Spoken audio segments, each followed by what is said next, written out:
Hello everyone and welcome to the interactivity portion of the class. As I mentioned last week, you're heading into Project 3. Project 3 is very much about interactivity. The idea that a viewer can come into a movie, take a look at a potential bit of information, and then make a choice relative to that information is kind of what Project 3 is about. You should have been researching this, starting to understand what it is that you want to present. Please take a look back at the Project 3 document file and make sure you understand what it is that this project is about. What I'm doing here today, and I haven't done videos in a while, it's a little more complicated in terms of showing you what's happening here, so I want to make sure I do some videos here. Is cover the sort of how what is considered the buttons work. Okay, so I'm going to be sort of reading off my step by step as I usually do in these videos and completing this buttons exercise. I might be able to get it done here in one video, but likely two. So let's head into it. Open Flash. We're going to create an ActionScript 3.0 file. I'm going to change the I'm going to modify the document and make this a little bit larger. Most of you have sort of gotten this far when you've worked on your own projects, but I'm going to change this to 800 by 600. I'm going to make sure it's just a little bit bigger. Okay. It says change the change the width to 800 and the length to the width to 800 and the height to 600. Oh, it also says change the background to a dark gray. So I'm going to go in here, and instead of using a symbol, you can change that background color right there. Next it says create 3 different scenes. Name one scene home, name another scene red ball, and name a third scene green ball. Okay, so I'm going to go to, and how I do this is I do insert scene. I'm going to insert scene, and I'm going to go over to window scene and get popped up a little up top here. I have scene 1, scene 2, and scene 3. I'm going to double click on those, name it home, red ball, and green ball. Okay, so I have 3 scenes. Basically what these scenes are going to do are sort of allow me to see that my buttons and the actions that I've attached to those buttons are working correctly. As the parentheses say, sort of below step 8 there, these 2 scenes will serve as evidence that our buttons from home are working correctly. Now, let's hop back to step 7. It says create a motion tween over 60 frames in the red ball scene of a red ball graphic moving across the stage. And then it says the same thing, create a simple motion tween over 60 frames in the green ball scene of a green ball moving across the stage. Again, this sort of parenthetical note there, these 2 scenes are going to serve that these are working. We just need something to sort of happen in the next scene to sort of understand that that is, again, that the button is working and we're going to a place. Okay, so what I'm going to do is actually sort of quickly stop the video and get this done real quick. Okay, back here with the 2 scenes and the 2 graphics, so you'll see that I go to red ball scene. Okay, I have a simple motion tween. I go to green ball. I have a simple motion tween going over 60 frames. This should be a very, very clear review at that point. We shouldn't be sort of worried about that. Next is where we're going to sort of get some direction in relation to these scenes. We want to go from point A to point B and then point A to point C. So it says go to the home scene. So I'm going to make sure I'm at home. And then it says go to window actions. Okay. So I'm going to go to window actions. And we get this little screen right here. Okay. The first thing we need to do, and this is something you've probably obviously noticed about Flash, and I always say Flash wants to go, go, go, is stop Flash. Okay. We are sort of going to give our viewer a choice to sort of either go to red ball or green ball. Okay. And in your case, this is going to sort of translate to, you know, in relation to the project, it's going to translate to, do you want to make this choice and understand a bit of information, a bit more sort of context about whatever issue or whatever it is that you've chosen, or do you want to go sort of from point A to point B or point A to point C, okay? So what we need to do is stop the movie, okay? Flash wants to go, go, go. Let's stop it. Flash has what's called ActionScript. We've been opening throughout the semester ActionScript 3.0 files. We are actually writing script here, okay? And we are writing potentially the most simple bit of script, which is stopping the movie. Okay, so what I'm going to do is type, and it says without quotes, step 11 there, stop, and then 2 bits of parentheses. Okay, this is basically saying stop, and we're showing right here on the home scene, on layer 1, on frame 1. Okay, stop the movie. Okay, therefore we will not see anything happen, and at this point we're going to sort of let the buttons sort of navigate and determine where we go. Okay, so I'm going to close that actions window. One thing you'll notice, and I can't remember if I have, yep, on step 11 here, it says this will add a small a on your layer 1. That is showing you that you have a little bit of action there. I know this might be hard to see on the video, but when you follow along, you should see a tiny little a. Okay. What I'm going to do is rename this, oops, stop action. Okay. So I know what that is. Okay. Later we're going to have other layers that sort of allow us to differentiate where sort of choices are, where content is. Okay. Now, starting with step 13, we're going to be creating the buttons. Okay. And this is very important because this is going to allow us to go from that point A to point B and point A to point C. So it says choose insert symbol. And this time, the one thing we haven't done is the sort of, step 15, choose the button. Okay, we're going to name this go to green ball. I'm being very descriptive here. So that's step 14, name the symbol go to green ball button.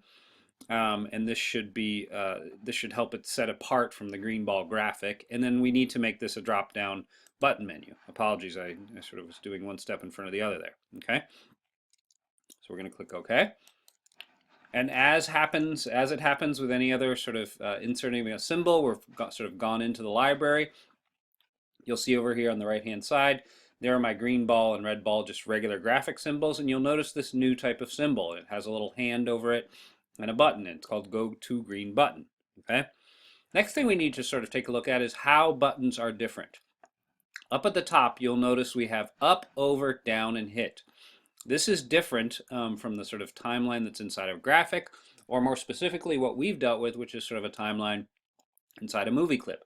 Remember our movie clips where, if we think of the jumping jack guy, someone walking, a lot of you I assume are using movie clips and some of the repetitive type actions.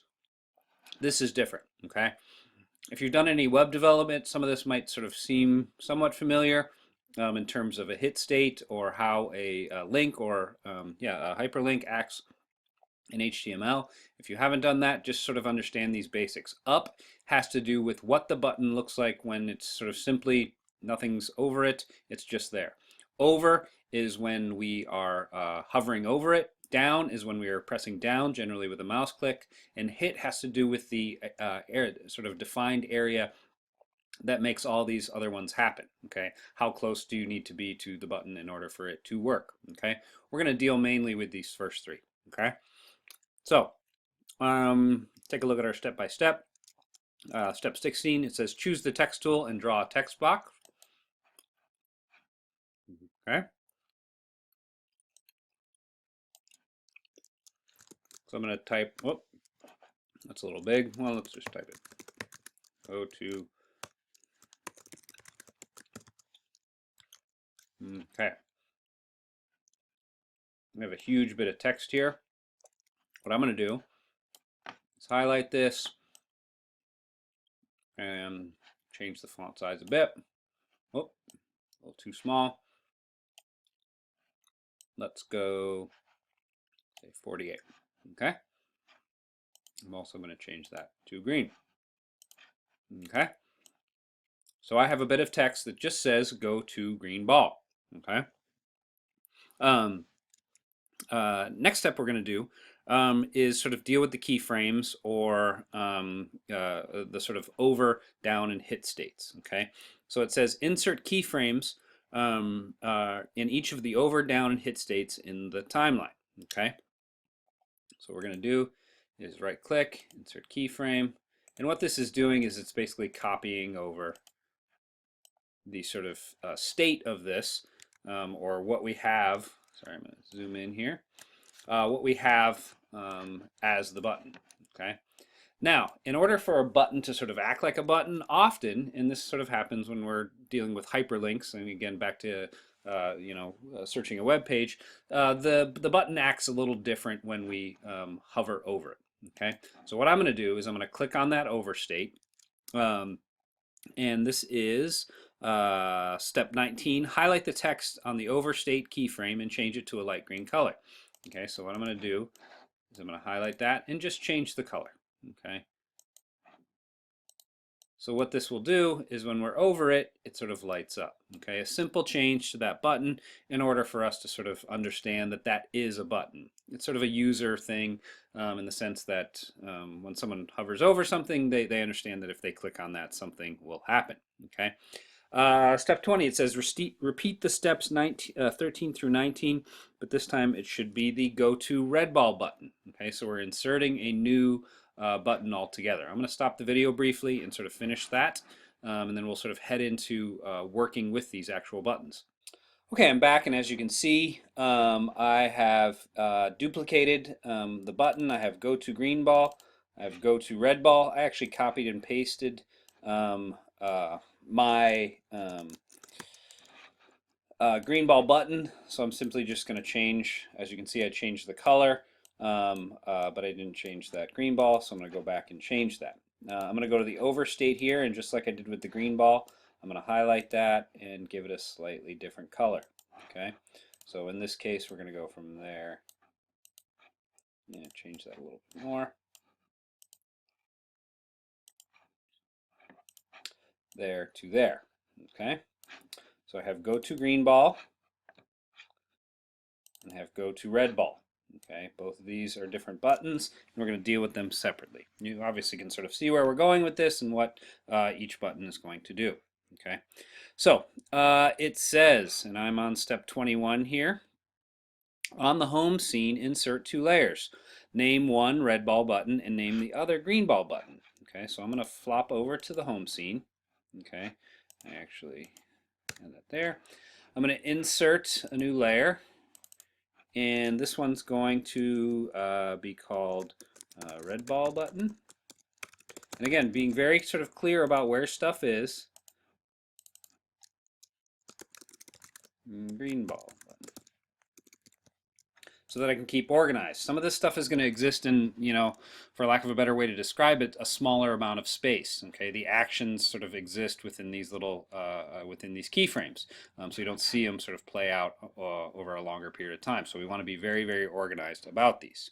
Okay, it says with the black selection tool, drag the go to green ball button, step 22, onto the stage on the first frame of the green ball button layer. Okay, do the same for red ball. Okay, so I'm going to click on the green ball button, and I want to make sure I go to green ball,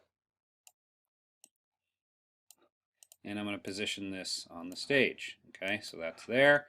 I'm then going to go to the red ball button and position that. Okay, it's very important that we sort of keep this stuff organized. So if we think about our layers here, we have the stop action. Okay, I might even put that on top. Then we have the green ball button, then we have the red ball button. Okay, our parts at this point are set up. What we need to do now is attach the script to them in order to go from one place to another. I'm about out of time here on the video, so I'm going to stop this, and we're going to sort of pick up basically at step 24 and sort of finish out the three parts that we have left with this.